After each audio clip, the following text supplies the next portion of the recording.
We're gonna go to the real video here. Business casual versus YouTube, an incendiary take. Let's move this over here.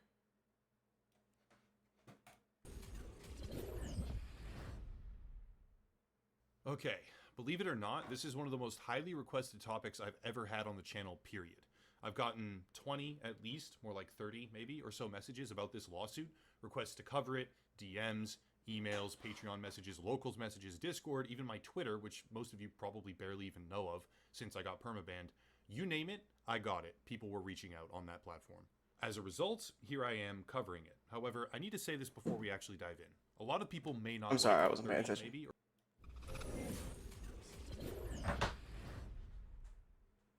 Okay, believe it or not, this is one of the most highly requested topics I've ever had on the channel, period. I've gotten 20 at least, more like 30 maybe, or so messages about this lawsuit, requests to cover it, DMs, emails, Patreon messages, locals messages, Discord, even my Twitter, which most of you probably barely even know of since I got permabanned. You name it, I got it. People were reaching out on that platform. As a result, here I am covering it. However, I need to say this before we actually dive in. A lot of people may not like what Did I'm he say he got permabanned on Twitter? What the fuck did you do to get permabanned on Twitter? Goddamn. about to say. At first, I was kind of all in for this. The idea of YouTube being corrupt, a larger creator setting precedent by fighting back, and even the added drama of a conspiracy on top of it all. Yeah, color me interested. But the more I looked at things, the more I realized just how not that it really is.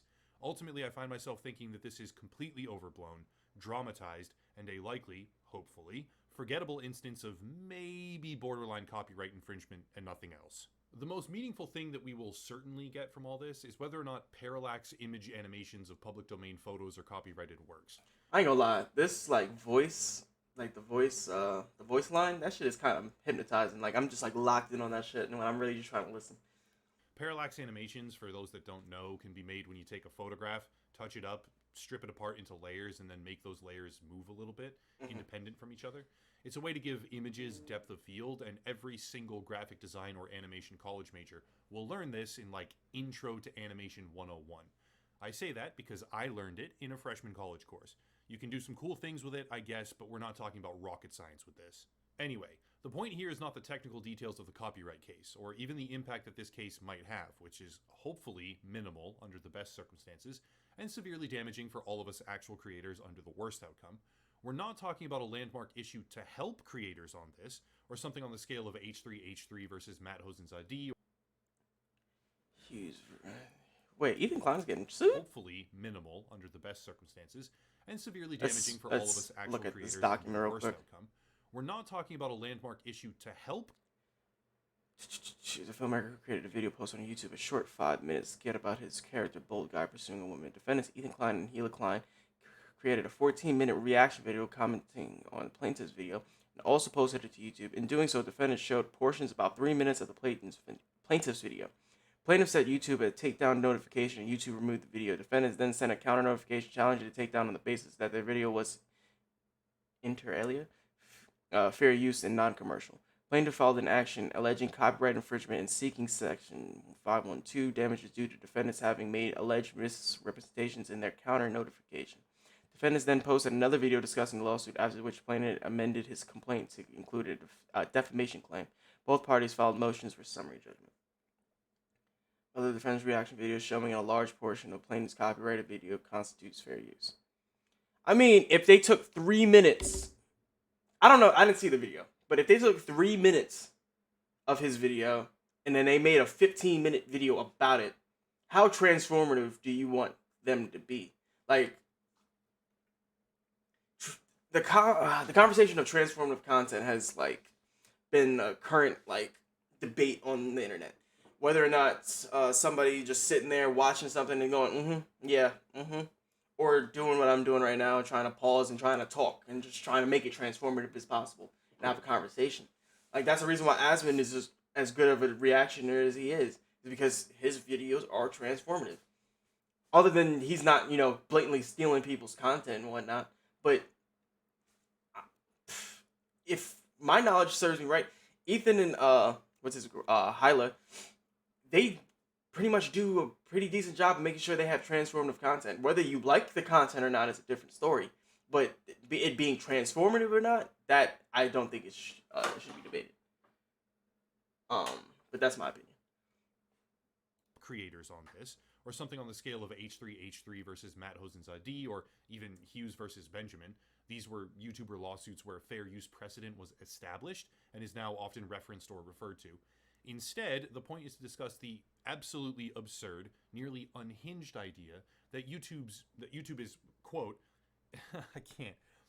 YouTube's, quote, intentional efforts to undermine the United States of America in collusion with the Russian government, end quote. Time for context. All of this starts when RT Arabic, a substantial branch of Russia Today, which is affiliated with the Russian government, that is to say it is state-sponsored media. It all starts when RT Arabic uploaded a couple of videos with snippets of a parallax animation by Business Casual, another channel. That animation had been altered in a couple of ways, such as desaturating the color, removing a watermark, or so they claim, adding music, and a couple other visual effects, and it was also a very short amount of footage. That being said, it was custom animation footage that had been crafted by the Business Casual team. I hear them on this. And as a result, they demanded that the videos be taken down. This part is probably the most clear-cut. RT Arabic says, we didn't infringe on your copyright after the notices were filed. Business Casual says, yes, you did. And they go to court. Okay, cool. Who cares? Not a soul. One very interesting thing, though. Just listen to this. After ripping our video from our channel, RT then used a digital eraser to scrape off our watermark, which they replaced with their own watermark. But they didn't stop there. Yeah, that's just flat out not true. The watermark they refer to is the standard YouTube insert that is a clickable overlay. It's there for any large channel you watch. I have it right now in the bottom corner. Okay, so what they're talking about is this little insignia, like how this guy has here. So basically, what that means is, like you see here, it's just like something that you could put in there just so that you could have somebody like they could click on it and they could hit subscribe and go straight to your channel, blah blah blah. That's basically what the purpose of that little badge is. So it's not really a watermark necessarily, because a watermark is on the original video.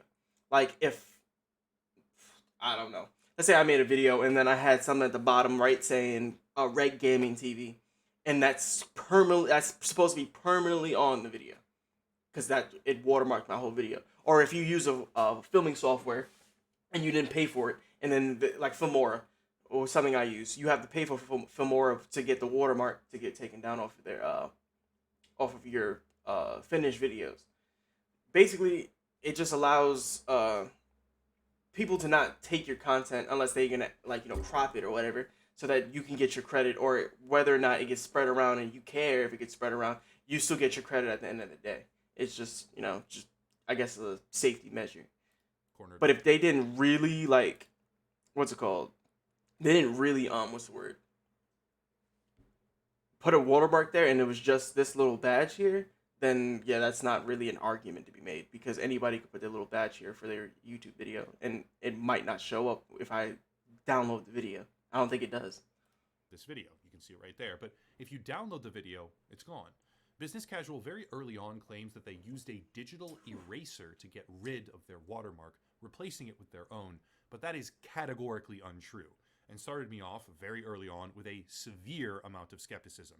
The real interesting part comes when Business Casual decides that they're not just going to sue RT, actually they're suing TV Novosti, which is the company that runs the channel. They're going to sue YouTube as well. Here's the kicker.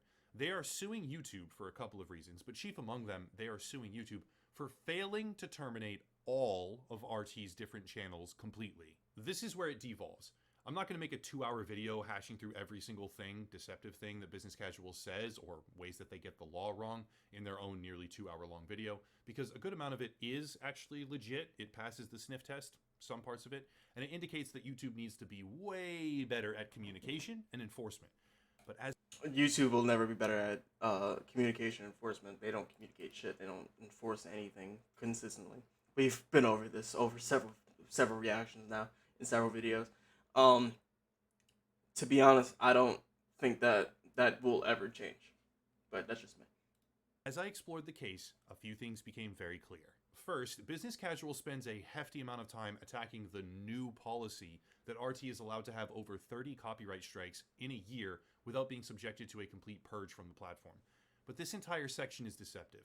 RT itself has over 30 channels. which would mean that enforcement of a parent company operating 30 channels independently from one another, globally, based in separate countries, managed by different companies with different teams of people, such as TV Novosti, would mean that YouTube enforces a policy where a collective containing dozens of channels is only allowed a tiny fraction of one copyright strike per channel per set period, making it infinitely harder than it currently is for them to actually operate the business. One of your branches has one issue with copyright from one employee and posts 3 videos in, let's say, a short time frame with a few seconds of footage from someone else. Tough shit. Your entire network is permanently banned from the platform. Does this guy even hear him? That's crazy. Like, all that could just be gone like that because of him making a false copyright claim, and then you lose all your channels. Not just the one, you lose all of them across all boards. The entire network gets shut down. That's crazy. Himself? Next, I ran into the implicit argument that Business Casual makes, where YouTube is undermining the United States of America in collusion with the Russian government for profit. He says that this is made possible because they have no competition, which is a bad thing. Them not having any competition is bad. I can agree on that. And that their reputation is worth far more than the money that RT generates, or the business that they do in Russia. Further expanding with a specific mention that RT earns almost $1 million a month from its 39 channels. But let's expand on that. Yeah, YouTube blocked the advertising of state-funded media from... If you have that many channels, okay, I'm not gonna pocket watch, but I would feel like if you have that many channels, you should make more than just $1 million a month. Especially like if you're like popping, like I would think, but you know, who am I? Russia months ago. In February of 2022, they struck down the monetization abilities of RT, meaning that YouTube does not earn money from that channel in an overt way, and RT is not earning $1 million a month from their 39 channels. More deception.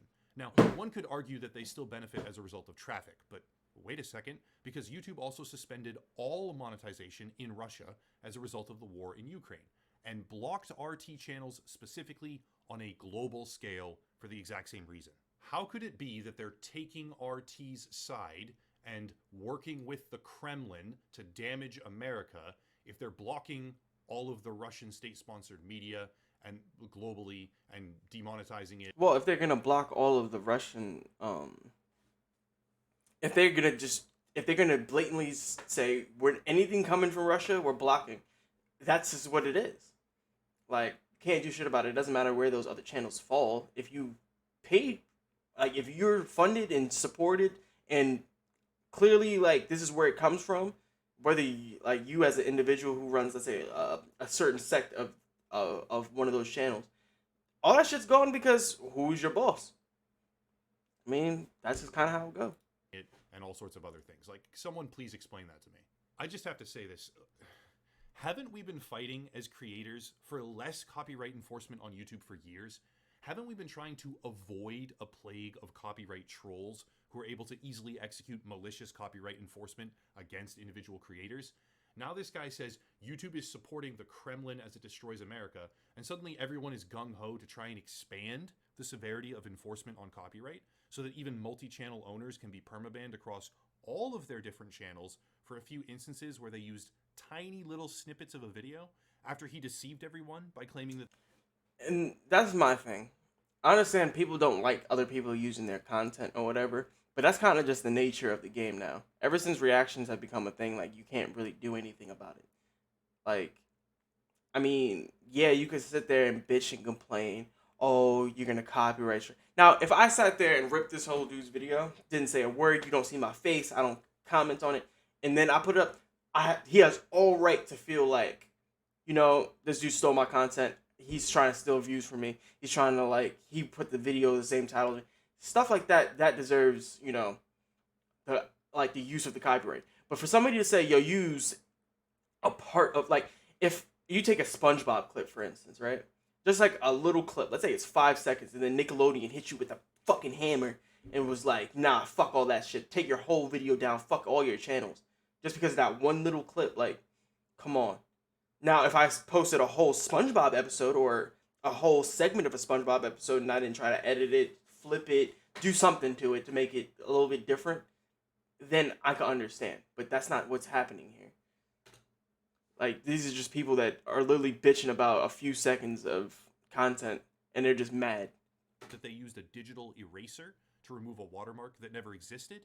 What the fuck? Business Casual is just hardcore aiming at the court of public opinion here.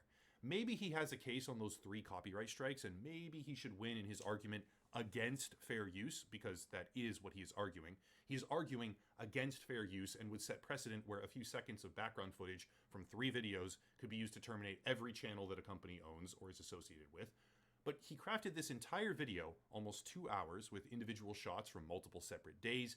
We can glean this, by the way, from looking at dates in various article publication timelines throughout the video and then comparing them to the date right now, while also, as per his own words at the end, rewriting it at least 100 times. That's a 2-hour nearly video with a script, and he rewrote it 100 times.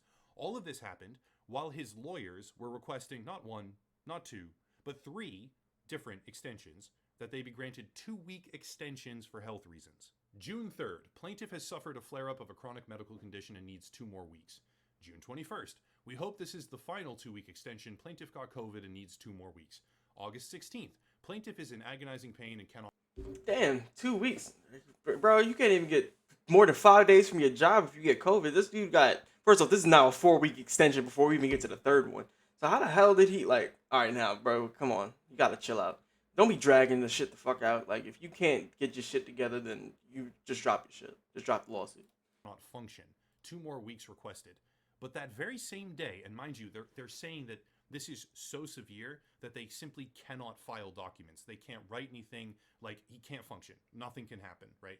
Total shutdown. But the very same day, August... But he has a 2-hour video that he said he would edit. Or he had to rewrite the script 100 times. And if... I have never written a script for a video. But if somebody has a script and they follow that script to the fucking T, and you have an hour and 47-minute video, just think about if he, let's say he finished every single script, and he just looked at it, ran over it, may have started a commentary about it, like might have started the actual voice recording. Do you know how long that takes? Like, really think about how long that takes. Think about how long it takes to write a script, period. Just to get off all the shit you need to say in all points. Because the way he probably structured it was probably, like, in some type of, like, you know, let's say chronological order. Let's say he went that way. Like, bro, to go back and do all that shit over and over and over and over and over, no wonder he needed 6 weeks. Because that video didn't take him, like, 1 day or 2 days. That shit took him a long-ass time.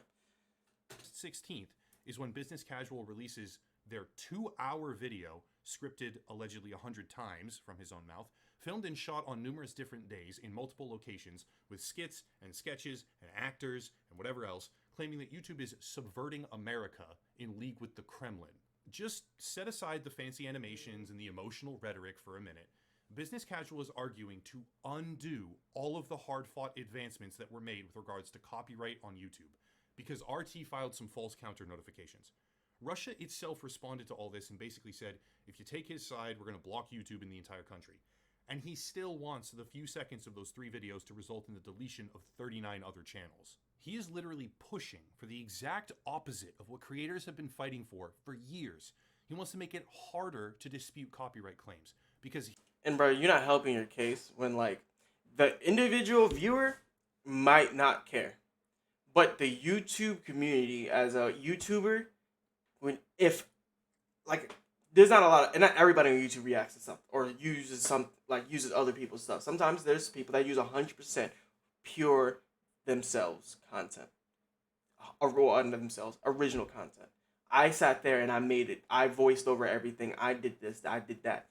There's some people that do that. There's some people who use other clips to enhance their video, because there's some moments that can make things funnier or make things more dramatic or make things hit harder, or you could use a quote from something. Any of those reasons can make your, like, to enhance the entertainment of your video and draw more people in. There's a reason why that there's a thing called fair use, so that people can use other people's content. If nobody could use anything from anybody, you know how boring this platform would be? Yes, it will push, you know, the creative minds, and the truly creative would strive and probably be successful. but it would kill the platform for a majority of people. It's like, come on. Like, for instance, if Chris Smoove couldn't do NBA videos anymore and go back to gameplay, there's a lot of people who would be upset. There's a lot of people who don't like that he does NBA videos now, and he just takes over like actual highlights or overall basketball game. They want to see him go back on 2K and be on the park. They want to see him on Call of Duty getting high kill games. But that's not what he do anymore. So, what are y'all mad? Like, what is this dude so mad at? Like, because somebody took your shit and then might have gotten some more views than you? Is that what it is? He filed a copyright claim, and a large corporation kind of screwed him a little bit. Okay, well, let's all be rational. What happens when you make it harder for creators or anyone on YouTube to fight copyright claims? Let me see. Large corporations screw us. If business casual gets what he wants, it will be the literal antithesis of what individual creators on YouTube have been fighting, advocating, and pleading for. Now, yes, the case was struck down, and to be clear, it was the case against YouTube that got struck down. The case against RT is ongoing. But Well, we all knew the YouTube case was gonna go away because for you to sue YouTube, you know what YouTube had to do to you. Like, you have to have a very, very pure evidence to show that YouTube did something wrong. Discrimination, sex, like any of those things. Or they just flat out like lied and just did something that just got you taken off the platform basically, and it was just wrong. And you try to sue them just for like unfair. Regardless, I'm probably gonna edit this part of the video because I'm just fucking chatting. But why are you like? I'm just gonna continue. I don't even know what to say to this dude because it's starting to get me mad. Casual is out here vowing to fight again, and it wasn't struck down with prejudice, so he very much could fight again. Remember when Jukin Media tried to screw MXR Plays? For those that don't remember, it was a bit of a moment online where a giant company tried to use copyright claims to mess with an individual channel. Yeah, this guy is trying to undo the beneficial system that YouTube now has for those defending against a claim, making it easier for a company like Jukin Media to claim content from channels like MXR and shut down any response they might have. Business Casual would rather the entire Russian population lose access to all of YouTube, while advocating that the platform reverse all the creator-centered benefits on copyright that it has finally enacted over the past few years, than simply target the main deserving party in court, Russia Today, and settle it that way. Section 230 should absolutely be looked at. YouTube does plenty of scummy shit on their platform. Shadow banning definitely is a thing in some capacity, and that's a big deal if it happened here, right? I feel for them. That's not okay if YouTube shadow banned their whole video on it, I guess. But to prove that something got shadow banned, that's like, like I said, you need flat out proof. You need somebody at YouTube to tell you got shadow banned, and they need to show you how they shadow banned you. Was it a meeting? Was it a text message? Was somebody told to do this? Was it like, you can't prove shadow banning truly. Like, so I don't understand why. People get shadow banned on all platforms. Like, you could get shadow banned on anything. Especially, like, I remember when, like, people were saying that, oh, I got shadow banned on Instagram. I'm getting shadow banned on Instagram. I'm getting shadow banned. My followers aren't going up, blah, blah, blah, blah, blah. There could be multiple reasons for that, on top of the shadow ban. So, how do you prove that?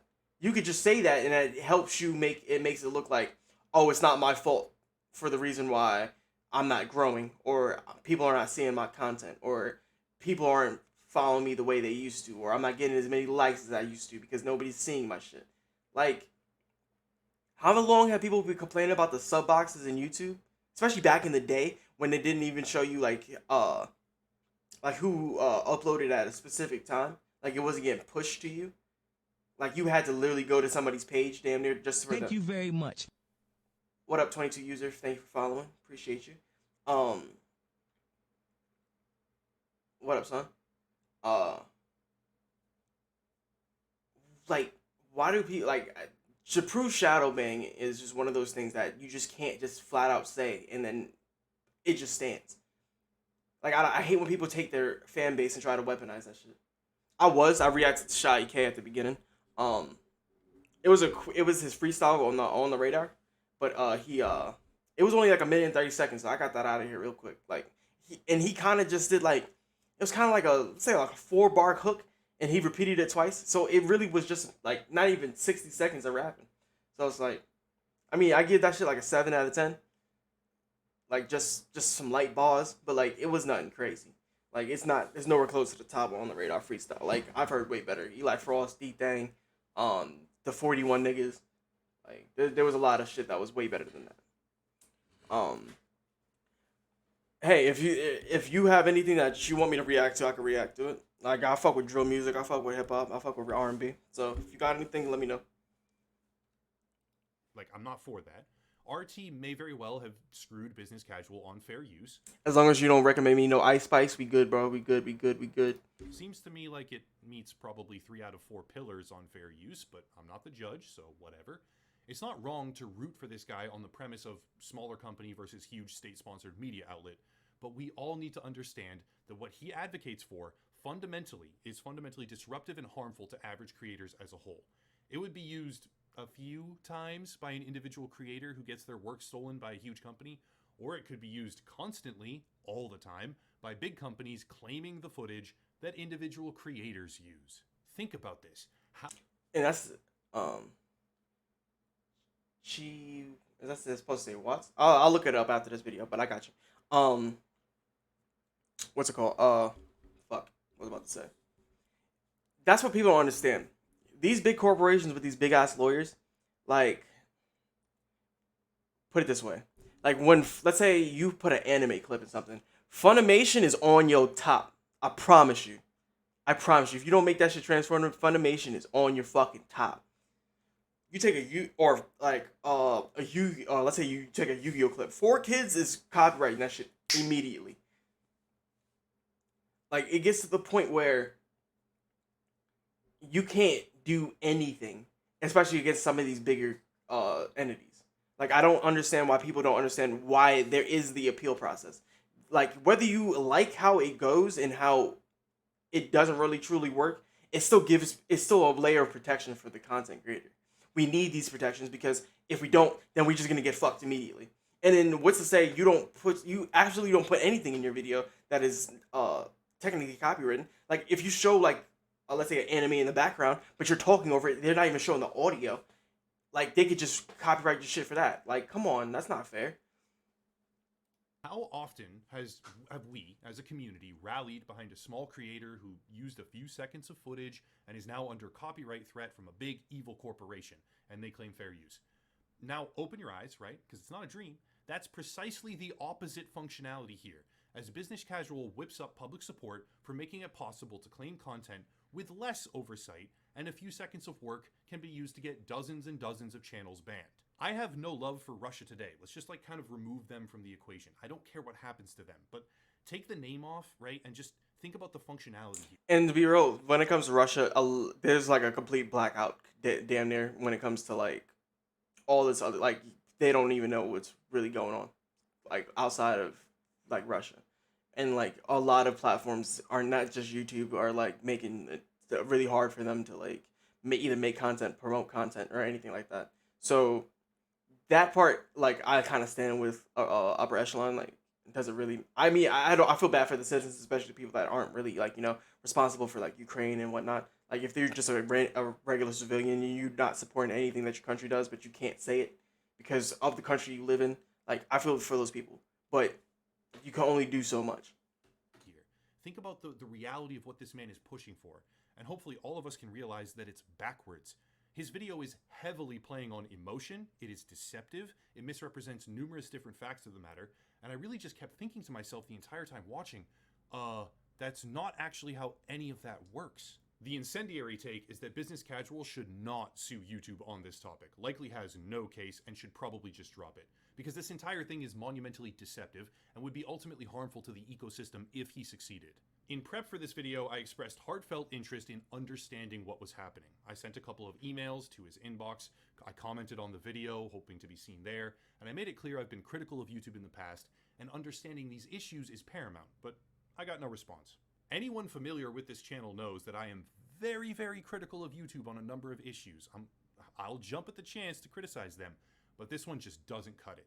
YouTube. You're right. Most of them don't want war, but they can't say nothing against the regime because why would I want to get arrested? Why would I want to go to jail for corporal punishment? Why would I want to get killed? Maybe just disappear off the fucking streets. My family never hear from me again. Why would I say any of that? No. So it's like, bro, what are you fighting? You're fighting. You're trying to beat a dead horse at this point, and you're just trying to make it harder for everybody else to get your little 15 minutes of fame, and for you to feel like you can put your dick on the table. That's just pure ego, bro. Chill the fuck out. And bro, also, 22 user, I'm gonna cop me a little bev before we react to that video. But I got you. I promise. YouTube is not harming our democracy or subverting America in league with the Kremlin, whatever the fuck he said, because RT stole a few seconds of parallax animation. Maybe it's harming our democracy in a different way, aka censorship and selective visibility, but that's a completely different thing. Business Casual is out here tweeting at the CIA to investigate Google's Moscow headquarters, as if... Really, bro? Like, don't get me wrong. When it comes to like, all right. When Facebook, like how Mark Zuckerberg was going up to Congress every fucking week because of the election, basically. When they were saying that he helped promote, like, just, not necessarily like Republicans, or Facebook promoted fake news. Facebook was okay with pure fake news going onto their platform. They weren't vetting it. And it was getting pushed into people's faces. And like a lot of it came from Russia, allegedly. So I understand why he would try to make that argument, but where's the proof of that here? Like on Facebook, you saw that shit. He's trying to just make a case because one company used his shit, and then he's claiming because they didn't, it's not going his way. Now Russia, Google's in bed with Russia. Maybe Google is in bed with Russia, but that ain't you and your little YouTube channel ain't gonna prove that. Like, and if you think that you're big enough to do that, I think you're sadly mistaken, bro. Like, if this dude is right, I hope he is. But at the same time, I don't, because if it's gonna fuck everybody else on YouTube, I don't want that shit to change either. So what, like, I don't understand like what's going on. They care about like the overblown dramatized shit that he's saying. He's tweeting at the State Department to get involved, and he's trying to undermine the best working version of a copyright system that we have ever had on YouTube because he's pissed at a big company. I want to fight evil big tech firms as much as anyone else, okay? That much has always been true. You all know this. But this is just completely absurd and should not be taken seriously. That's it. I know some people will be disappointed by this take, or maybe enraged by this take, or very upset. How could I come out criticizing this? But like, I mean, I don't want to use the word unhinged. Actually, no, I want to use the word unhinged. That video is either so severely sensationalized to a point where like it shouldn't be taken seriously, or it's unhinged and shouldn't be taken. But I don't feel like upper echelon should even have to like say the things that he's saying about like he's defending himself, saying, oh, I've been really critical of YouTube, so it's like he shouldn't even have to say that. It should just be, bro, you're wilding the fuck out. He shouldn't have to defend himself to say, yo, I've been really critical of YouTube. Bro, like I said, I started reacting really mainly yesterday and about 2 days ago. This is like the start of my reaction, I guess, like career. Bro, I was really critical of YouTube and Twitch yesterday and whatever, but that doesn't say like if somebody else is in the right, or if if I feel like YouTube or Twitch shouldn't be scrutinized or something, I'm gonna say it. Like, you shouldn't have to apologize for being on the other side of the fence just because you were being critical of somebody. Just because you're critical of somebody, like if you're gonna be critical of somebody, you're on their platform. Like that's hypocritical in itself. So like, why he shouldn't have to apologize for that. I think it's just stupid. But I understand why he's apologizing for it. Taken seriously. Whatever. Bad lawsuit, manipulative video on the part of Business Casual, harmful results should he succeed, and yet somehow everyone is starting to back him and root for him. Cut it out. Links down below to support, but I'll cut it there and stop rambling. As always, thank you all for watching, and have a nice night. Alright. I'm gonna cut it right there, just in case someone at the end know that music is copywritten. I'm just gonna throw him a like